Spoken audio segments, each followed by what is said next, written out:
Hi, I'm Jamin. You're listening to the Happy Market Research Podcast. My guests today are Dominic Carter, CEO, and Debbie Howard, Chairman of the Carter Group. Founded in 1989, the Carter Group is a strategic market research agency that has been helping clients engage with consumers and businesses in Japan. Prior to joining the Carter Group, Dominic served as the Managing Director of Japan for Millard Brown, and Debbie is the President Emeritus of the American Chamber of Commerce in Japan. Debbie, Dominic, thank you both for joining me on the Happy Market Research Podcast today. Thank you, Jamin. Absolutely. Thank you. Today, almost everyone has taken surveys, but did you know that SurveyMonkey offers complete solutions for professional market researchers? In addition to flexible surveys, their global audience panel, and research services, SurveyMonkey just launched a fast and easy way to collect market research feedback with 7 new expert solutions for concept and creative testing. With built-in customizable methodology, AI-powered insights, and industry benchmarking, you can get feedback on your idea from your target market in a presentation-ready format. Oh, and by the way, in as little as an hour. For more information on SurveyMonkey's market research solutions, please visit surveymonkey.com/market-research. That's surveymonkey.com/market-research.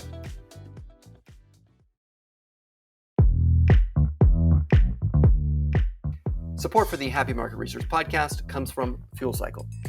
This episode is brought to you by Fuel Cycle Ignition. Ignition is the agile insights platform that enables leaders and their teams to improve product, brand, customer, and employee experiences with no insights experience required.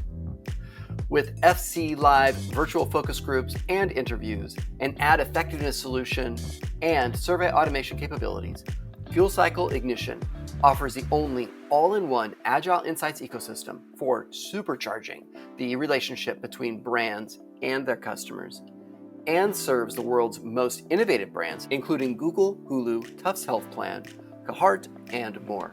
To learn how Ignition can take your research to the next level, visit fuelcycle.com.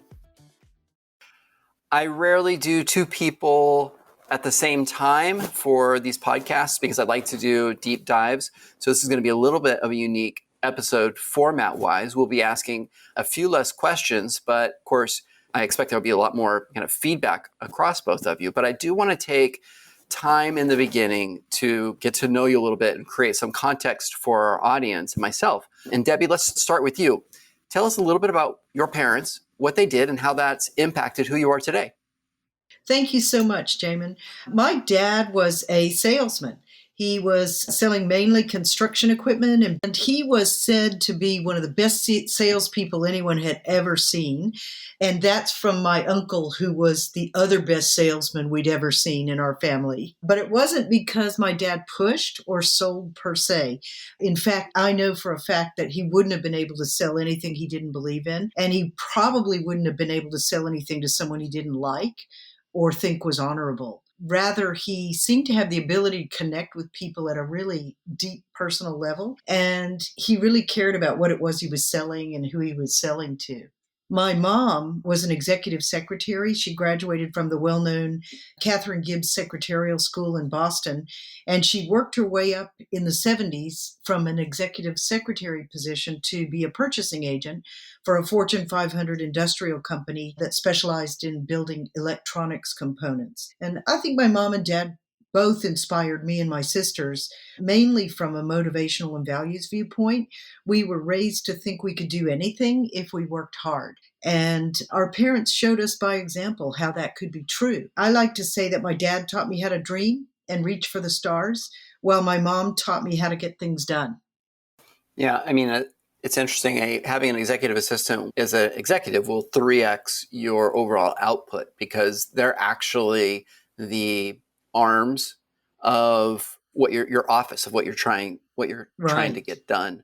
Your father, I've been saying this for quite a while, and it's not like new for me, but we build our terms of trade so that we can actually, make money. But at the end of the day, we work with people that we like. in organizations. I think it's really interesting how both of your parents connected and have raised you up that way. But I am very interested to understand Chamber of Commerce is different than market research. So how did you wind up making that transition?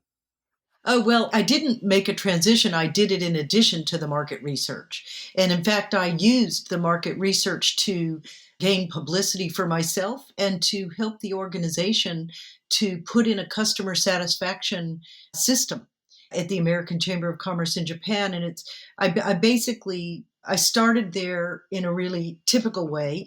I became a committee chair of the marketing programs committee, and I was basically lining up speakers, and it was a natural extension of what I was doing in the market research area anyway. And then somebody invited me to run for the board. We do elected positions there at the ACCJ, and I was lucky enough to win.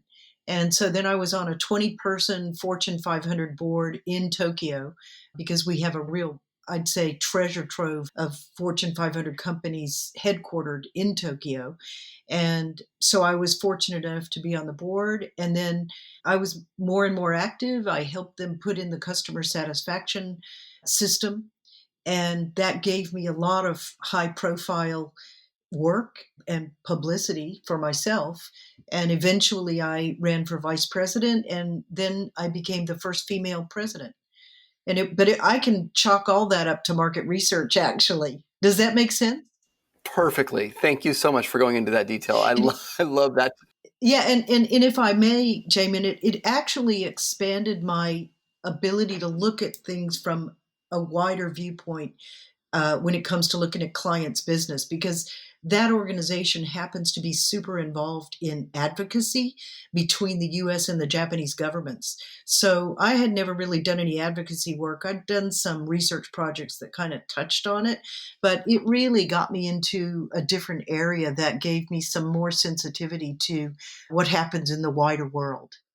It's a significant challenge for me because I think about, so I'm part of the Boys and Girls Club of America and on their board. And, I'm not employing my core skills of market research in the way that you applied yours for the Chamber of Commerce. And I think that's a really good lesson for all of us to take away in the nonprofits that we are involved in inside the industry to, hey, apply our skills for the betterment of the organization. Absolutely. And it's going to have far-reaching implications for you. Dominic, we're going to shift gears a little bit. Same question. Tell us about your parents and how that's informed who you are today. Sure. Well, I mean, my father and I are really different people. Dad's an engineer and he's very scientific and he knows a whole lot of stuff, and I don't know how he knows it, but he's an engineer and I'm much more interested. I was always much more interested in, English and the humanities and that sort of thing. So I used to have to do things with him get him to teach me the whole quantitative methods course in one night before the exam and all of So when I grew up with my father, I thought I'm never going to do what my father does. I have absolutely no interest in engineering. He always had a calculator on his desk and I was like, this is not for me. But one thing my father did when I was very young is he was offered a partnership in the firm where he worked. And I think my mother thought it wasn't a very good deal. So he started his own business and he worked out of home for the next 25 years. So I sort of always had that example of going out on your own and, the sign up with your name on it. And that was something that I think sort of really affected me. And I sort of lived through all of the trials and tribulations that they had setting up that business. And I distinctly remember Mum had to stop buying name brand stuff at the supermarket and buy home brand stuff. And it was weird, the kind of home brand kind of stuff that she could actually buy that you never knew existed. But Dad, I think, gave a really good example of sort of how to persist with a business. And it started very small and then he ended up with, he was still quite small when he retired, but he had five people working for him. My mum, well, she had 5 children. So she had to spend most of her time looking after us. But she helped Dad out with the business. She used to type up. She had a typewriter and used to type up all of the invoices. But it's fair to say that my mother was actually the business brains. And my mother, my mother is actually a really good businessman. and very insightful. So whenever I speak to my mother about anything that's going on in business, mum's always got a really, really interesting point of view and is usually right, which is very frustrating because you don't want your parents to be right. So a really, really interesting combination. Dad obviously had the professional practice and my mother was always in the background supporting and advising. And, I think it was a really good combination. So I always saw myself doing something like my father. Mothers are the CEO of the household. Absolutely. Yeah. People have said. Where did you grow up? I grew up in Sydney, Australia. How did you wind up in Japan? I know it's much closer than the US, but how did you wind up in Japan?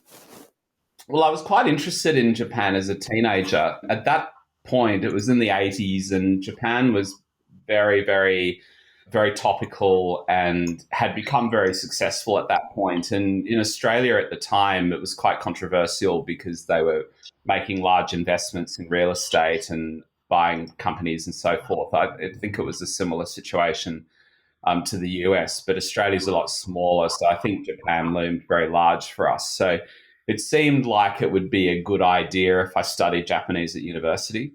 So when I graduated, I went to the University of New South Wales, which is one of the big state universities in Sydney. And I did a commerce degree with a major in marketing and Japanese studies. And somewhat uncreatively, I've ended up in Japan working in the marketing research area. Been a bit of a linear thing in some ways. But yeah, so I studied Japanese at university.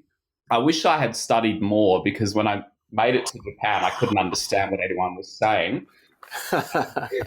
Even at McDonald's, I was like, what did this lady just say to me? So, yeah, I think learning the language takes a very long time, and it's actually still an ongoing process for me after more than 20 years. But I started working in a market research agency in Sydney called Young Campbell Hall Wheeler. And at the time, they were the largest independent agency in Australia. And I sort of forgot about Japan for about a year or so. And then it just so happened that they were mentoring a licensee of Millard Brown in Tokyo. They were going through the process of selling out their business to Millard Brown at the time. And, I just put my hand up for that and said, I'd really like to be involved in that project at some point. And so they kind of planned it out for a couple of years, and I landed there at the beginning of 1999 to take over the licensee. When you landed there, the composition of the people that you worked for, were they Japanese or? You mean my employers? Yeah, the people that the team and the team that you were working with. Yeah. Yeah, well, actually, it was just me, and they sent me. I was 24, and I remember my boss saying to me, Mr. Hoare said to me, "Well, if it doesn't work out, you can always come back." Yeah.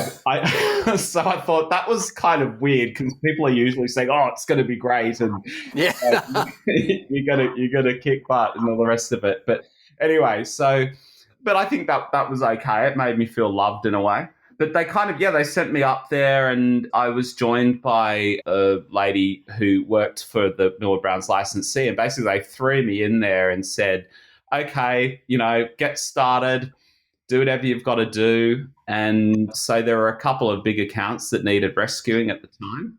But yeah, I was basically on my own. Yeah, you were obviously immersed in the culture, which is very different than Australian, I imagine, from where you grew up. Yes. How did it impact you being a minority? Oh, that was really interesting. It was the first time where I'd experienced kind of discrimination, I guess. Petty discrimination. It's kind of sort of interesting. I mean, Japan's not too bad of a place in that respect, but definitely, certainly at that time, there were much less foreigners around the place. So just the fact that you're foreign creates a bit of a difference in the energy there. And I was very sensitive to that. And of course, that's given me a lot more sensitivity to those issues in terms of how they play out in the society back home. So I thought that was kind of very interesting. Also, as a foreigner in Japan, you have to be very careful to pay respect to the culture that you're working in. And When I first went to Japan, I thought I was there to teach everybody. And, I can't believe what I used to go around saying to people. But I guess when you're in your 20s, that's what you do.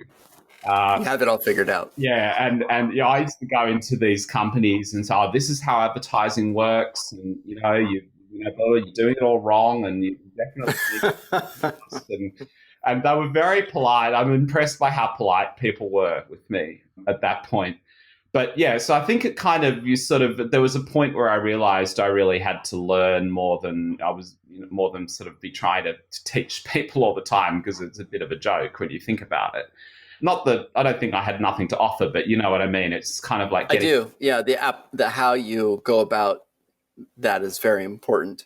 So our topic today is about conducting international research, and I think the underpinnings get to exactly what you just were talking about, which is we have to approach international research with a high degree of humility. But what do you see as common mistakes that companies make when they're conducting research in other countries? I think you really need to listen to your local partner when they're giving you advice on the project.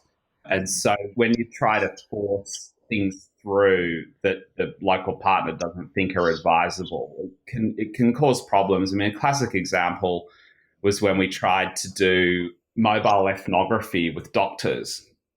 And we just didn't feel that this was going to work, but it didn't work. It was like doctors don't want anything to do with mobile ethnography or downloading an app or a webcam or something like that. But they may be perfectly capable of doing it in America.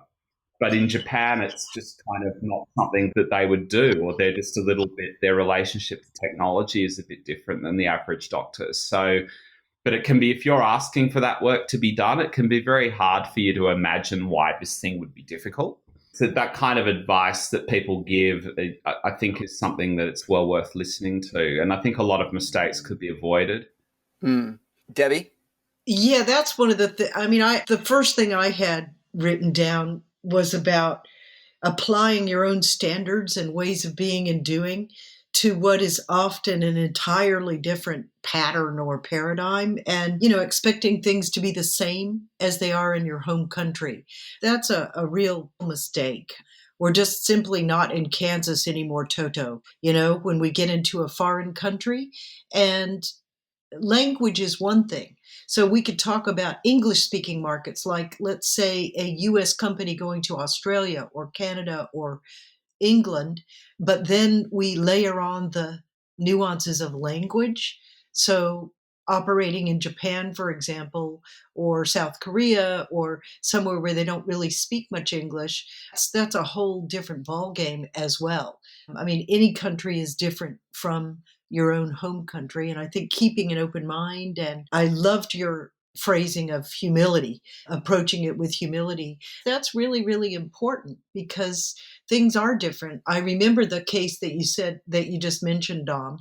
And I also remember a couple of examples that came to my mind when you mentioned that the doctors are definitely something that they're treated like gods in Japan, if you will. I mean, they're kind of gods in any market, but definitely in Japan, there's a certain structure around interviewing them. The incentives are set, the recruiting time is set, the methodologies are often set. Another example that comes to my mind is just a simple exercise that we might do in the States or in Europe. Let's call it the bar exercise, where you ask the respondent to go imagine they've gone into a bar and start personifying the various people there with different brands. Like, I see that guy over there, he must be Glenn Fittich, right? And then the moderator goes, why? And you sort of get a little more color around that, and you get more color around the brand. In Japan, we couldn't do that bar exercise because they don't really have those kinds of bars the same way. And when we tried to do it with respondents when we were piloting it, they couldn't even get the concept of a bar in their head, and it became a real resistance point. So we changed it to like an eating and drinking place. They call it an izakaya in Japan. And that made it a lot easier because that was something that people were more familiar with and they could relate to. Yeah, can I add something to that? Please. I think you also have those issues that we were just talking about, but also you have also in Japan, you have there's an added job in interpretation that you need to do, because Japan is what they call a high context culture. So a lot of communication is nonverbal, and a lot is communicated in what people don't say. And that can be really hard for outsiders to interpret. I've lived in Japan for over 20 years, and it's hard for me to interpret still. And I live with Japanese. It's something that when you're working in this country, you really need to have a good relationship with people who are local and native, who can help you interpret what you're seeing, because you might be seeing the same thing but arriving at quite different. So I think a very common mistake is really just taking things very literally, placing your own interpretations based on your own experience. A good example, he shall remain nameless, but we had a very famous guy come and do a project with us a while ago, and he was working with the consumer in home, creating his narrative around what they were thinking and feeling. And of course, my team were polite at the time because that was the way that it needed to be. I remember them distinctly coming back and telling me that they absolutely disagreed with every single conclusion that the guy had come up with. and this is a really famous guy too. And I thought, oh, okay, well, was there really the opportunity to have that dialogue with him? Is this something that he was open to hearing the interpretation of the local team? And I think when the good clients will kind of be much more open to sort of having dialogue, even with the very young people on our team or more junior people, because they've got some really, really interesting perspectives. So I think it's not a case of necessarily just taking everything that the local researcher says, and taking it on board and not having your own input. But I think there's a really great synthesis of kind of points of view, and almost like you can get to these kind of transcendent insights where you have like the local insight and the foreign insight, and then you can make some real progress. But that's a big one for us, is getting the real collaboration. Yeah, exactly. Yeah, because you're just not going to get to the right story unless you do that. So you've done a great job of articulating some of the mistakes that are made coming into the market. Let's think a little bit about some of the solutions. So let's say that you are in the US and you want to conduct research in another country like Japan. What are 3 tips that you would like to give yourself, right? What are 3 tips that researchers should follow in order to have a successful project in another country? I have a few. I think keeping an open mind is extremely important. Remembering that nuance is everything, and using local expertise. I think we've already mentioned the importance of doing that. But I would like to also say one more. I know you asked for 3, Jamin, but and Dom will probably have a couple of others. So the 4th one I would say is to immerse yourself in the culture so that you can see something outside of the research facility. Like, get out in the street, look at the retail environments, look at the homes, and try to understand how those differences might impact the way that people are living and feeling and reacting to the products and services that you're testing. Yeah, I think that's so important, Debbie. I remember we took basically the executive board of a very large company in the US on a safari about a year ago. And of course, we felt that we were dealing with complete neophytes here. And we were to a large extent, but like that client had actually, off their own bat, had actually spent some time just walking around in advance and on previous trips, and that really added to their ability to empathize, and that's really important. One thing I'd add, I agree with everything Debbie said. One thing I would add in terms of tips is ask lots of questions. And there's a lot of, and this is especially true with Japan, like there's a lot of stuff that doesn't get spoken about, and people don't tell you things unless you ask them. So asking lots of questions, ask lots of questions about the process. Can I do the same thing that I do back home? How long are things going to take?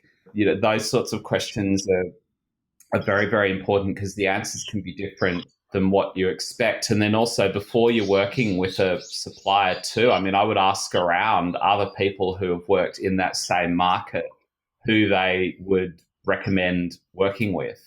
So I get as much kind of, in terms of the partner that you're working with, I get as much kind of informal feedback from people that you know in the industry about who they've worked with and who they've had a good experience with. Because, of course, it can be there's a lot of trust that you have to place in people who are doing work for you in another country. You can't necessarily go in there and fix it. Are there Google groups or other resources that you would recommend for people that, may not have a network that extends internationally? There are LinkedIn groups. I mean, we haven't gone that far into them as a way of sort of getting this information. But for example, like when we're doing work in China, we will always ask people we know who's the best in the particular area that we want to do the project in. So it's not even a question often of like who's the best partner to work with. It could be a good partner that does very good consumer work. There could be one that does very good pharma work. So it's very, very much a case of who's the right partner, down to if it's qual, like who's the best moderator for that type of work in that market that you know. So I think asking a lot of questions around your own colleagues, maybe I've gone to people that I used to work with in the past, old colleagues, and just sometimes reach out to people and I'll field queries about other, not just Japan, but other markets as well. So who's a good person to work with in Korea and Australia and places like that. So I think that kind of getting that sort of informal feedback on who's good to work with and what are they good at and what are they not so good at is much better than just broadcasting a request for quotation and like getting back all the bids and choosing the cheapest one. Which is how, let's be honest, most of the time it goes. Well, you've got to be good and on the money, right? Yeah. But I mean, obviously we prefer it if people would take a more holistic approach, but yeah. Yeah, I think the word of mouth referral is always the best way to get the best solution across the board, no matter what it is. If it's like somebody working on your car or somebody doing your market research, you want to go with a trusted advisor. I do want to dig in a little bit on tips. The immersion into the culture stood out to me as very interesting. The cereal partnership between General Mills and Nestle, which is the largest cereal company in the world. They sell cereal into 136 countries, I believe. The CEO takes time every quarter to visit consumers' homes and do on-site interviews. The reason is that he understands in context how they're using the cereal, which kind of seems, as I think about it, cereal seems fairly simple, but it's actually relatively complex. And then that helps him connect and build empathy. And then that's something that, of course, is trickled down across that organization, which is fairly unique. How do you recommend your international clients to become immersed in the culture, given that they have a finite amount of time? Just one example, we had a cleaning company approach us a few years ago. And the first thing that I said to them is, look, we're just going to do 3 quick in-homes like while you're here, because they come to Tokyo just for a quick visit. I said to them, look, let's get you into 3 homes ASAP, because I knew that they will have absolutely no idea what they're dealing with here. You're dealing with smaller homes. The bathrooms are different to what that's a European client. They're very different to what they are in Europe. Much smaller. The materials that you're cleaning are different. The issues are different with mold and so forth. So just get them before we even have any conversation about developing a market for your product here. Just we'll throw you in home. And that was a very informal thing, but I think it was very, very important for them to sort of have that kind of, in a sense, experience or shock to the system or, whatever it was, to sort of understand what they're dealing with. So if a client's completely new to the market, it's rare that we won't recommend to them that they do some form of ethnographic immersion. So that can be in homes. It can be, if it's a gaming client, going to the gaming arcade or whatever it is, going shopping with people. But there's just a huge amount of contextual cues for conversation and just things that you see and hear. And I'm not like saying focus groups are not fantastic in their context, which Of course they are. And we do focus groups a lot as well. But just to sort of that kind of initial immersion, those questions that you would never even know to ask come up a lot in those kinds of immersive sessions. So, when you know nothing, you've really got to start with a very highly immersive exploratory stage. Otherwise, you have clients come to you and say, well, here's our product. Let's do a survey. And I always tell clients, like, don't do quant off the bat. Right. In Japan, like, for goodness sake, just don't do it, because, whatever the results are, you're going to be locked into them. And you don't even know the parameters of the way that the consumer makes decisions in that category, what's important. So the idea of doing a survey is really crazy. And then also interpreting, when you ask a Japanese person their likelihood to purchase something, the way that they answer those questions is quite different to Americans and Australians. It's actually quite different even to Chinese people.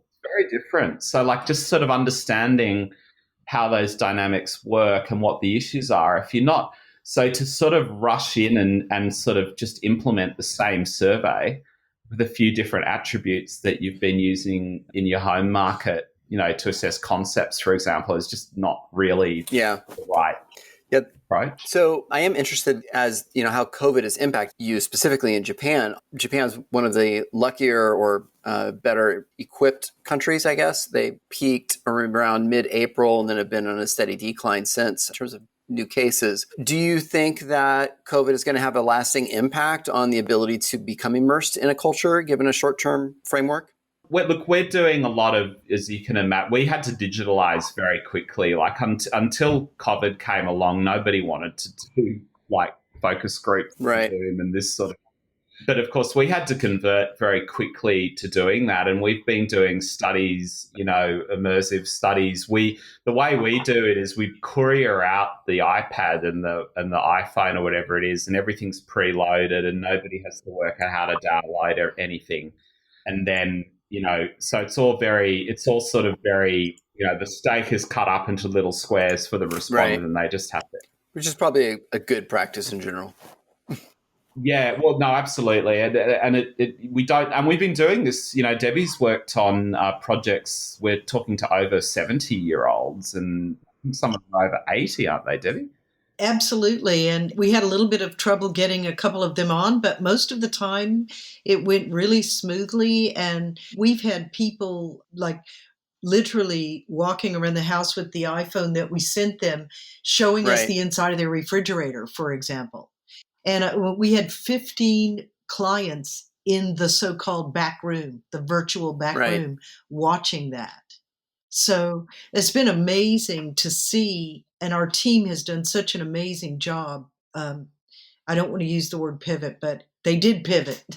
Well, I think the thing that kind of a surprise, maybe it shouldn't have surprised us, is just that we actually prefer digital in many ways. It's just that there are certain aspects of it that are just easier. And like for in-home work, we have the problem of everybody in the client team wants to actually go to the home, which for a start is not, obviously not feasible. The best. Yeah, it's not a natural scenario, but also like people's homes are really small in Japan too. So if you're going out doing ethnography, like you've got to sit on the floor. I've sat in the corner of many a home here, moving around uncomfortably because I'm not crossing legs and that sort of thing. But like you have all of these people, and then you've got to tell the client, well, no, you can't come to you actually can't come inside because it's too small, and then they're unhappy because so digital, it solves a lot of those problems. I feel at the end of the day, though, we're still going to benefit from doing work face to face. Digital will become part of it's more deeply sort of penetrated into our repertoire of things that we can offer people. But generally, I think that there are some things that happen in the face-to-face. You may want to walk around the person's home or just there's a more natural back and forth in the communication. And I don't think digital replaces. I think it sort of augments and become a very valuable part of what we do. I actually think your thesis is correct. I believe it's the case that, we're going to go back to a, face-to-face, whether it's focus groups or what have you. I even think that we're eventually going to get to a spot where we can be a little more, it's going to feel less like air travel and more like used to, a little more comfortable, but and human, intimate, maybe that's the right word for it. I do believe that because we've been forced to operate in a digital framework, especially for qualitative, for the very first time, it's going to open up the data to people that previously would not have had access to it. And I think that is going to be a bigger lever for insights, which is going to functionally create bigger impacts, which means, in my opinion, means the democratization of research should mean that it has more value organizationally. So I want to kind of end on this last question, and then we'll move into the final personal. So do you have, in just like a very brief story of maybe a favorite story of how a foreign company leveraged research for a oversized or very positive return? And either one of you can answer that question. So we worked with, and Debbie will have, I think we can probably take it on together because I think Debbie's actually worked more on this account, of course. I think it's kind of like just a great example. So these people came to see us about 5 years ago, and they were quite senior in the company, and they were looking at their international expansion, and they were looking at Japan. And they came in and met us, and we sat down, and they said, well, we don't really think we need to do market research in Japan because, we've got a really excellent product, and, we think that the consumer here is going to love it, and we're very excited. And I have to admit, it sort of irritated me a bit because I knew that they didn't know anything at all. So, I basically said to them, are you crazy? This is not the way that you're going to be successful doing it. And they were kind enough to sort of let me say that to them. And we started off doing our first project with them. And of course, everything was wrong. Everything, like the product was wrong, the packaging was wrong, the positioning didn't work. Nobody got what was actually interesting about their product, the way it was presented or anything. So it was like a really, really juicy kind of market entry project because everything had to be fixed. And the market entry projects are pretty much my favorite type of project because everything's problem solving the whole time. So we ended up, doing a bunch of projects for them, but even down to reformulating their product because it's a skincare business and Japanese skin is different. And I remember having these many, many conversations around, is it really different? Like, why is it different? But they were great because like they just accepted that there's different cultural issues surrounding skin to start with, but that also there is a physical basis to the belief that skin is different, which meant stuff has to be reformulated. It needs to be tested. Absolutely. And they did have so many dimensions to their challenges in the market. And we were able to, Japan is a very sophisticated and highly developed skincare and anti-aging market. You see products in the States here from Japan that have been very successful in the U.S. market. So this is a U.S. product going to Japan. We did desk research to study the market landscape and the competitive landscape. We did ethnography. We went into women's vanity areas, Jamin, and had them empty out and show us their skincare routines. They met us at the door with no makeup because we wanted to watch their skin cleansing routines as well, cleansing and toning and everything. So we did some really interesting work there.